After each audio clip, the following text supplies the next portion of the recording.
However, it is kilogram per second squared. So you can actually approximate it to be, just say, the force will be given, the restoring force will be given, and then the spring constant of the very spring you have is also given. So you make S the subject of the formula to find the distance displaced. Does that make sense? Yes. All right. Now, if you look at, there is some quick review. But B, what does it say?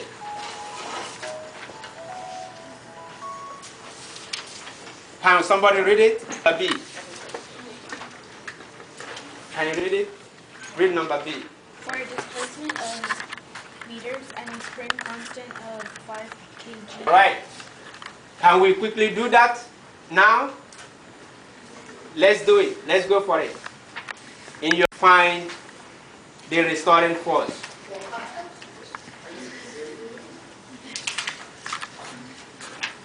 Try it. I'm going to see what you're doing.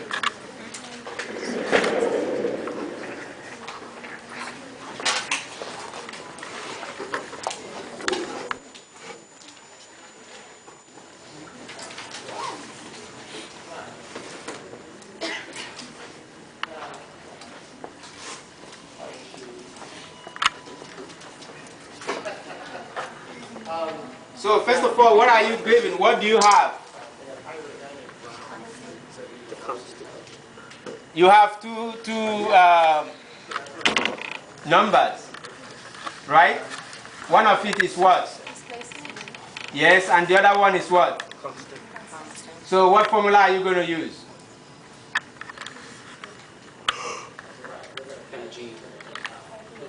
What? Yes, that's the formula you're going to use. Yes, this is the formula that you are going to use. Why? Because you are given the spring constant and then you're also given the displacement. Does that make sense? Yeah. So do it. I want to see. What do you have? 0.5. So what unit is that? What unit is the huh? Okay. Remember, the negative is as a result of the restoring force. It indicates the restoring force. Now, there is another exercise on the book.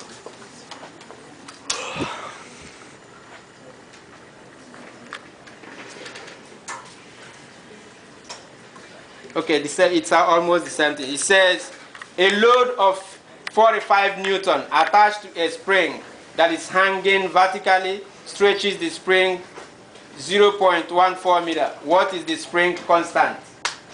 So it's similar to what we already did. So if there's no question now, I would like you to just play around with the apparatus, use the small mass and then the big mass, see how it's going to, first of all, record the original position before you attach something. So we are going to have something like this table.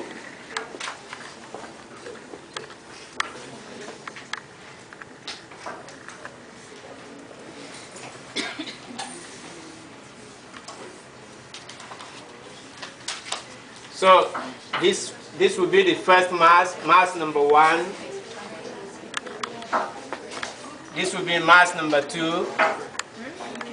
Remember the unit, please. Unit is very, very important. So now the original position.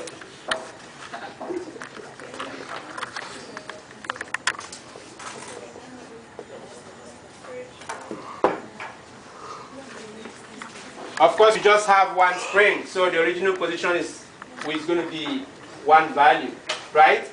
However, you will record the displacement.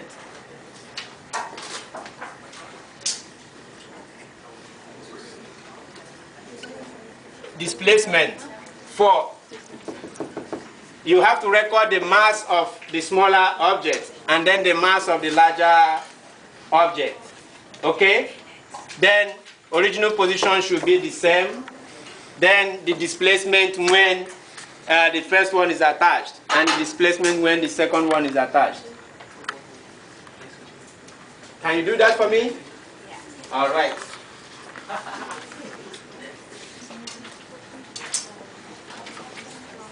Have you drawn your table? Have you drawn your table? Don't attach two of them at the same time. You can, but we can actually add that when two of them is attached.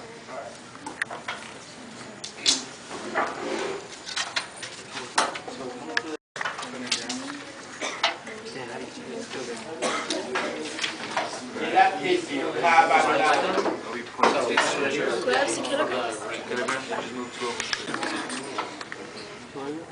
I think it's 3. 3?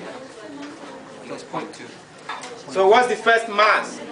Remember, the masses are not the same, so record what you have. Okay?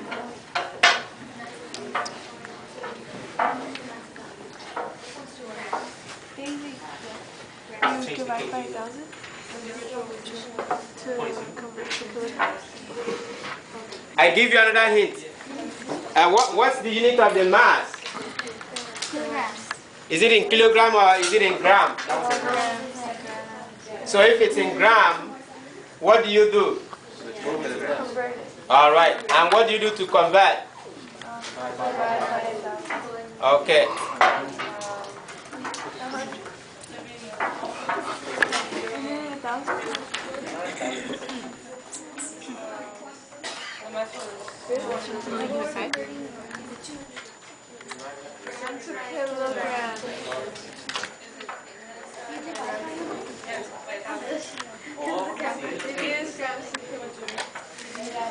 Remember, the third one would be when you combine the weights.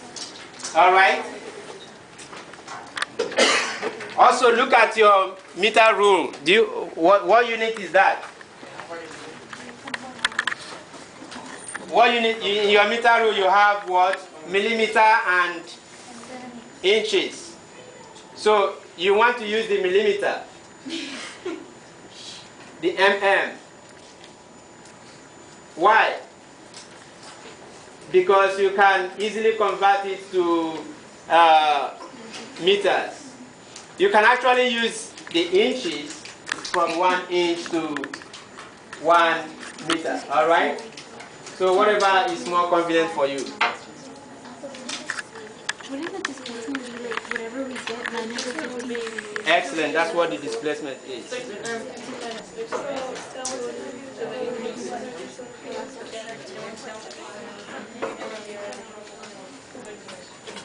You can actually, yeah, somebody asked an interesting question here. Give me your attention, please.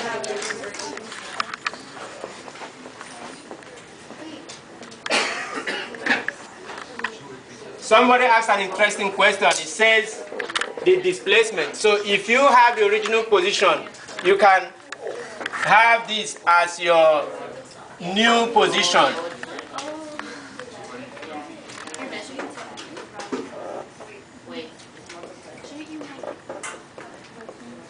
And then you have this as your displacement. In this case, may I have your attention, please?